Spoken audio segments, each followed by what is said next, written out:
Recent గా Pakistan, Saudi Arabia దేశాలు strategic mutual defence agreement పై సంతకాలు చేశాయి. దీని యొక్క ఉద్దేశం పాకిస్తాన్, సౌదీలపై ఏ ఒక్క దేశం నుండి దాడి జరిగినా ఆ దాడిని రెండు దేశాలపై జరిగినట్లుగా భావిస్తారు. ఒకవేళ భారత్ పాకిస్తాన్ పై యుద్ధానికి వస్తే పాకిస్తాన్ కు సపోర్ట్ గా సౌదీ కూడా యుద్ధంలో పాల్గొనాల్సి ఉంటుందని పాక్ ప్రధాని అయిన షెహబాజ్ షరీఫ్ వెల్లడించాడు. దీనికి ప్రతిఫలంగా పాకిస్తాన్ సైనిక శిక్షణ, ఇంటెలిజెన్స్ షేరింగ్ తో పాటు సౌదీతో కలిసి సంయుక్త విన్యాసాలు చేయనుంది.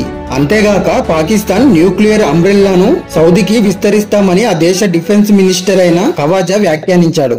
అసలు సౌదీ పాకిస్తాన్ తో చేతులు కలపడానికి అసలు కారణమేమిటో తెలుసుకుందాం. ప్రస్తుతం మిడిల్ ఈస్ట్ అంతర్యుద్ధాలతో అల్లాడుతుంది. సౌదీ అరేబియా అమెరికాతో స్నేహం చేస్తూనే ప్రత్యామ్నాయ భద్రత కోసం పాక్ తో భాగస్వామ్యం నెలకొల్పనుంది. సెప్టెంబర్ 9న ఇజ్రాయెల్ ఖతార్ పై దాడి చేసిన వెంటనే అదే నెల సెప్టెంబర్ 17న పాక్ తో సౌదీ SMDA ఒప్పందం చేసుకుంది. ఇజ్రాయెల్ దాడితో గల్ఫ్ దేశాల భద్రత ప్రమాదంలో పడడమే ఈ ఒప్పందానికి ముఖ్య కారణమని చెప్పవచ్చు. దీనికి ప్రతిఫలంగా పాకిస్తాన్ సౌదీ నుండి ఆర్థిక సహాయంతో పాటు పెట్టుబడులను ఆశిస్తోంది. పాకిస్తాన్, సౌదీ అరేబియాల రక్షణ ఒప్పందాలపై మీ అభిప్రాయాన్ని కామెంట్ రూపంలో తెలియజేయండి. అలాగే వీడియో నచ్చితే లైక్ చేసి భారత్ నాలెడ్జ్ ని సబ్స్క్రైబ్ చేసి సపోర్ట్ చేయండి.